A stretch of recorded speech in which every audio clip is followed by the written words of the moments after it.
Kantara chapter 1 success ಹಿನ್ನೆಲೆಯಲ್ಲಿ ರಿಷಬ್ ಶೆಟ್ಟಿ ಹಾಗೂ ಹೊಂಬಾಳೆ ಚಿತ್ರತಂಡ ಮಂಗಳೂರಿನ ಬಾರೆಬೈಲ್ ಜಾರಂದಾಯ ಹಾಗೂ ಜಾರಂದಾಯ ಬಂಟ ಮತ್ತು ವಾರಾಯಿ ಪಂಜುರ್ಲಿ ಸನ್ನಿಧಾನದಲ್ಲಿ ನೀಡಿದಂತಹ ಹರಕೆ ಕೋಲದ ವಿಚಾರ ಈಗ ಒಂದು ವಿವಾದದ ಸ್ವರೂಪವನ್ನು ಪಡೆದುಕೊಂಡಿದೆ. ಪರ ವಿರೋಧದ ಚರ್ಚೆ ಗ್ರಾಸವಾಗಿದೆ.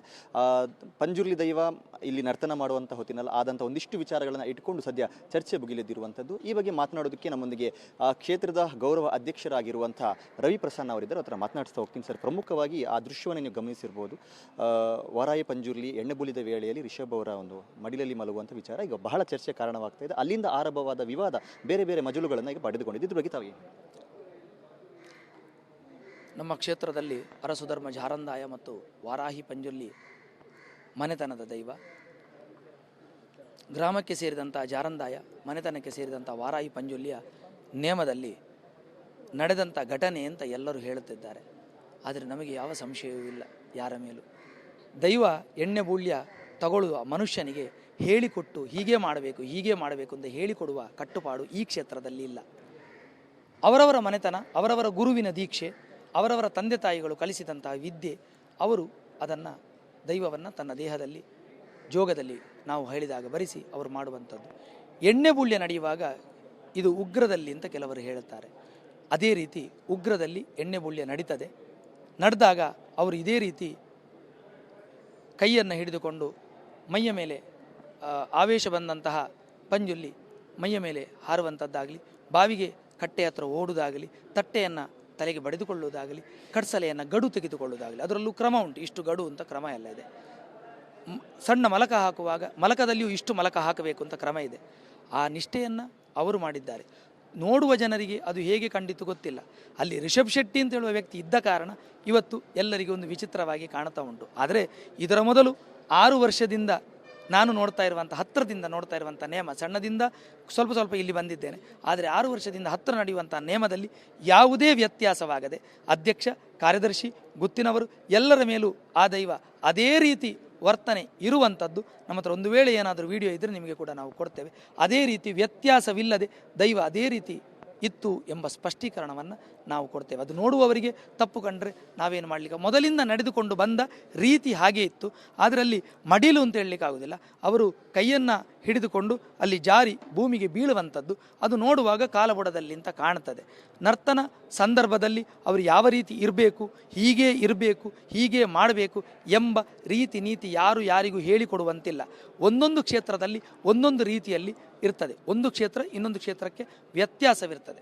ಈಗ ಇಲ್ಲಿ ಈ ಥರದ ವರ್ತನೆಗಳು ಅಂದರೆ ಈ ಥರ ಆಗುವಂಥದ್ದು ಅನೇಕ ದೇವಸ್ಥಾನಗಳಲ್ಲಿ ಇದೆ, ಸಂಬಂಧಪಟ್ಟ ಹಾಗೆ ಅನೇಕ ವಿಡಿಯೋಗಳು ಕೂಡ ಇದೆ. ಆದರೆ ಅಲ್ಲಿ ಇರುವಂಥ ವ್ಯತ್ಯಾಸ ಏನು ಅಂದರೆ, ಅಲ್ಲಿ ಸಾಮಾನ್ಯವಾಗಿ ಗುತ್ತುಬರ್ಕೆಯವರು, ಆಡಳಿತ ಮಂಡಳಿಯವರ ಜೊತೆ ಮಾತ್ರ ಈ ಥರ ಆಗ್ತಾ ಇತ್ತು. ಆದರೆ ಇಲ್ಲಿ ರಿಷಬ್ ಶೆಟ್ಟಿ ಅವರು ಬಂದಿದ್ದಾರೆ, ಅದಕ್ಕೂ ಮೀರಿ ಒಬ್ಬ ಸೆಲೆಬ್ರಿಟಿ ಅನ್ನುವ ಕಾರಣಕ್ಕೋಸ್ಕರ ಈ ಥರ ಎಲ್ಲ ಆಗ್ತಾ ಇದೆ. ಇದನ್ನು ದೇವಸ್ಥಾನದವರು ಯಾಕೆ ತಡಿತಾ ಇಲ್ಲ ಅನ್ನುವಂಥ ರೀತಿಯಲ್ಲೂ ಪ್ರಶ್ನೆ ಮಾಡ್ತಾರೆ. ದೈವಸ್ಥಾನದವರು ತಡಿಲಿಕ್ಕೆ ಆ ದೈವ ಆ ಸಂದರ್ಭದಲ್ಲಿ ಏನು ಮಾಡ್ತದೆ ಅಂತ ಮೊದಲೇ ಹೇಳಿ ಇರಲಿಲ್ಲ. ಒಬ್ಬ ಭಕ್ತ ಸೇವೆಯನ್ನು ಕೊಟ್ಟಿದ್ದಾನೆ, ಅವನ ಹತ್ರ ದೈವ ಹೋಗಿರ್ಬೋದು, ಸೇವೆ ಕೊಟ್ಟ ಸಂತೋಷದಿಂದ ಇರ್ಬೋದು. ನೀವು ಹೇಳಿದ ರೀತಿಯಲ್ಲಿ ಈ ರೀತಿ ಮೊದಲೇ ಹೀಗೆ ನಡೀತದೆ ಅಂತ ಗೊತ್ತಿದ್ದರೆ ನಾವು ಅದನ್ನು ನಿಲ್ಲಿಸಬಹುದೋ ಏನೋ. ಆದರೆ ನಿಲ್ಲಿಸಲಿಕ್ಕೆ ನಾವು ಯಾರೂ ಅಲ್ಲ, ಅದು ದೈವದ ಕೆಲಸ. ಅದಕ್ಕೆ ಬೇಕಾದಾಗೆ ಮಾಡ್ತಾ ಹೋಗ್ತದೆ ಹೊರತು ಈಗ ಒಂದು ನಲಿಕೆಯಲ್ಲಿ ಹೀಗೆ ಕುಣಿಯುವಂಥದ್ದುಂಟು. ಇಲ್ಲಿ ಪಂಜುರ್ಲಿ ಸೂಟೆಯನ್ನು ಬಿಸಾಡುವಂಥದ್ದೊಂದುಂಟು. ಆ ಸೂಟೆಯನ್ನು ಎದುರು ಬದುರು ಎಲ್ಲ ಹೋಗಿಕೊಂಡು ಬಿಸಾಡ್ತದೆ. ಆಗ ಹೀಗೆ ಬಿಸಾಡಬೇಡ, ಇಲ್ಲಿಗೆ ಬಿಸಾಡು, ಅಲ್ಲಿಗೆ ಬಿಸಾಡು ಅಂತ ಹೇಳುವಂಥ ನಮ್ಮಲ್ಲಿ ಇಲ್ಲ. ಎಂಥ ನಾಟಕದ ನಡೆಯುವುದಿಲ್ಲ. ಈ ಟಿವಿ ಮಾಧ್ಯಮದಲ್ಲಿ ಕೂತು ನಾಟಕ ಮಾಡುವವರಿದ್ದಾರಲ್ಲ, ಅವರೆಲ್ಲ ಹೇಳಿಕೊಟ್ಟು ಮಾಡ್ತಾ ಇದ್ದಾರಂತೆ. ಕೆಲವರು ದರ್ಶನ ಮಾಡಿದ ಹಾಗೆ ಮಾಡ್ತಾರೆ. ಅಂಥವರೆಲ್ಲ ಮಾಡಬಹುದು ಹೊರತು ನಾವಿದನ್ನೆಲ್ಲ ಮಾಡಲಿಕ್ಕೆ ಆಗೋದಿಲ್ಲ. ಅದು ದೈವ ಅಂತ ನಂಬಿಕೆ. ಮುಂದೆ ಇದಕ್ಕೇನಾದರೂ ಬದಲಾವಣೆಯನ್ನು ತರುವಂಥ ಕೆಲಸಗಳನ್ನು ಮಾಡ್ತೀರಾ ಅಥವಾ ಏನಾದರೂ ನಿರ್ಧಾರಗಳನ್ನು ಮಾಡಿಕೊಂಡಿದ್ದೀರಾ? ಹೌದು, ಮುಂದೆ ದೈವ ನರ್ತಕರನ್ನು ಬದಲಿಸುವುದಿಲ್ಲ ಎಂಬ ನಿರ್ಧಾರ. ದೈವಕ್ಕೆ ಯಾವ ರೀತಿಯಲ್ಲಿಯೂ ಟಿವಿ ಅಂತ ಹೇಳೋದಿಲ್ಲ, ಈಗಾಗಲೇ ಚರ್ಚೆ ಆಯಿತು, ಸೋಷಿಯಲ್ ಮೀಡಿಯಾದವರು ಹೇಳಿದ ರೀತಿಯಲ್ಲಿ ಹೇಳಿಕೊಡುವುದಿಲ್ಲ. ದೈವವಾಗಿ ಸ್ವತಂತ್ರವಾಗಿ 10 ಮಂದಿ ಪುರ್ಪವನ್ನು ಹಾಕಿ ಪ್ರಾರ್ಥನೆ ಮಾಡಿ ಆ ಆಕಾಶ ಬಿಟ್ಟು ಭೂಮಿಗೆ ಬಂದು, ಭೂಮಿಯಿಂದ ಮಣಿಮಂಚ ಬಿಟ್ಟು ಮಣಿಮಂಚ ಬಿದ್ದು ನಮ್ಮ ಎದುರು ನಿಂತಹ ವ್ಯಕ್ತಿಯ ಮೈಗೆ ಆವೇಶ ಆಗು ಅಂತ ಹೇಳುವಾಗ ಅದು ಏನು ವರ್ತನೆಯನ್ನು ಮಾಡ್ತದ, ಆ ವರ್ತನೆಯನ್ನು ಬದಲಿಸುವ ಕ್ರಮಗಳು ಯಾವುದೂ ಇಲ್ಲದೆ ನಾವು ನಮ್ಮ ಪಾಡಿಗೆ ನೇಮವನ್ನು ಇದೇ ರೀತಿ ಇದೇ ಕ್ಷೇತ್ರದಲ್ಲಿ ನಮಗೆ ಹೇಗೆ ದೈವ ಹೇಳ್ತದ ಆ ರೀತಿ ದೈವದ ಹತ್ರ ಕೇಳಿ ನಾವು ತಪ್ಪು ಆಗದಂತೆ ದೈವದ ಹತ್ರ ಕೇಳಿ ಪುರ್ಪದ ನಿರ್ಧಾರದಲ್ಲಿ ಮುಂದೆ ಹೋಗುತ್ತೇವೆ ಎಂಬ ನಿರ್ಧಾರವನ್ನು ಕೈಗೊಂಡಿದ್ದೇವೆ. ಇನ್ನೊಂದು ಚರ್ಚೆ, ತುಳುನಾಡಿನ ದೈವಾರಾಧನೆಗೆ ವಿರುದ್ಧವಾಗಿ ಇಲ್ಲಿ ದೈವ ಕೋಲ ಆಯ್ತಾ ಅನ್ನುವಂಥ ರೀತಿಯ ಪ್ರಶ್ನೆಗಳು, ಚರ್ಚೆಗಳು ನಡೀತಾ ಇದೆ. ಒಂದು, ಇಲ್ಲೊಂದು ಪ್ರಧಾನ ದೈವ ಇದೆ, ಅದಕ್ಕೆ ಕೋಲ ಆಗಿಲ್ಲ ಅನ್ನುವಂಥ ಒಂದು ಚರ್ಚೆನ ಮುಂದಿಟ್ಟರು. ಇನ್ನೊಂದು, ವರ್ಷಾವಧಿ ನೇಮೋತ್ಸವ ಆಗದೆ ಹರಕೆ ಕೋಲ ಕೊಡುವಂಥ ಕ್ರಮ ಇಲ್ಲ ಅಂತ ಹೇಳಿದರು. ಇನ್ನೊಂದು ಕಡೆಯಿಂದ ಇದಕ್ಕೆ ಗ್ರಾಮಕ್ಕೆ ದೇವರಾಗಿರುವಂಥ ಕದ್ರಿ ಮಂಜುನಾಥ ಸ್ವಾಮಿಯ ಕೊಡಿ ಏರದೆ ಇಲ್ಲಿ ನೇಮೋತ್ಸವಗಳನ್ನು ಮಾಡುವಂಥದ್ದು ಇಲ್ಲ ಅನ್ನುವಂಥ ವಿಚಾರಗಳನ್ನು ಕೂಡ ಹೇಳಿದರು. ಸೊ ಮುಂಚೆ ಈ ಥರ ಏನಾದರೂ ಆಗಿದೆಯಾ? ಇದು ಮೊದಲ ಬಾರಿ ಈ ಥರ ಮಾಡಿದ್ರು? ಮುಂಚೆ ಆಗಿದೆ ಅಂತ ನಮಗೆ ಅಷ್ಟೊಂದು ಮಾಹಿತಿ ಇಲ್ಲ. ಆದರೆ 10 ಮಂದಿ ಹತ್ರ ಕೇಳಿ, ಕ್ಷೇತ್ರದ ತಂತ್ರಿಗಳ ಹತ್ರ ಕೇಳಿ, ಅಲ್ಲಿಯ ಕ್ಷೇತ್ರ ತಂತ್ರಿಗಳು ಇಲ್ಲಿಯ ಕ್ಷೇತ್ರ ತಂತ್ರಿಗಳು ಒಬ್ಬರೇ, ಪೂಜೆಯವರ ಹತ್ರ ಎಲ್ಲರ ಹತ್ರ ಮಾತುಕತೆಯನ್ನು ಮಾಡಿ ಕೇಳುವಾಗ ರಾಜನ್ ದೈವ ಜಾರಂದಾಯನಿಗೆ ತುಡರ ಬಲಿ ಸೇವೆಯನ್ನು ಕೊಟ್ಟದ್ದು. ನೆನಪಿಟ್ಟುಕೊಳ್ಳಿ, ತುಡರ ಬಲಿ ಅಂದರೆ ದೀಪದ ಸೇವೆ ಅಂತ, ಅಂದರೆ ದೈವ ನರ್ತಕ ಬರಲಿಕ್ಕಲ್ಲ, ಪೂಜಾರಿ ಮಾಣಿಚ್ಯಲು ಮಾಡುವಂಥದ್ದು. ಕುಟುಂಬದ ದೈವವಾಗಿರುವಂಥ ಅವರದ್ದು ವಾರಾಹಿ ಪಂಜುಲಿ ಮತ್ತು ರಕ್ತೇಶ್ವರಿ ಅಂತ ಇರುವಂಥದ್ದು. ಅದಕ್ಕೆ ನೇಮವನ್ನು ಕೊಟ್ಟಿದ್ದೇವೆ. ಯಾವ ರೀತಿಯಲ್ಲೂ ಕರ್ತವ್ಯ ಲೋಪವಾಗಲಿ ಮಾಡಲಿಲ್ಲ. ದೈವಸ್ಥಾನಕ್ಕೆ ಹೋಗಿ ಪ್ರಸಾದವನ್ನು ತಗೊಂಡೇ ಮಾಡಿರುವಂಥದ್ದು. ಇದು ಇದೇ ರೀತಿ ವಾಡಿಕೆ ಕೂಡ ಇರುವಂಥದ್ದು, ಅದರಲ್ಲಿ ಯಾವುದೇ ವ್ಯತ್ಯಾಸವಾಗಲಿಲ್ಲ.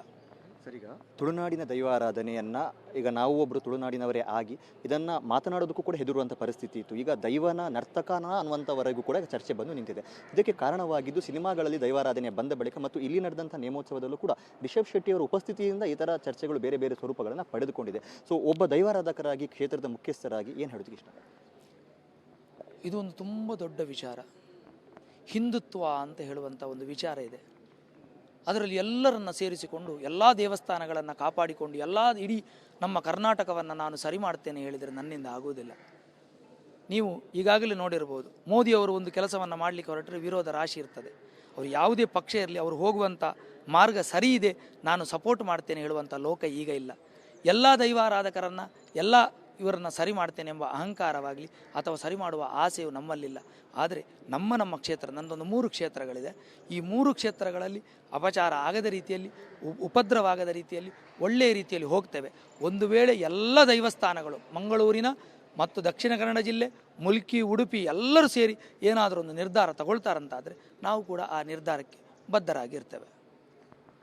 ಇದಿಷ್ಟು ರವಿ ಪ್ರಸನ್ನ ಅವರ ಮಾತು. ಆದಿತ್ಯ TV5 ಮಂಗಳೂರು.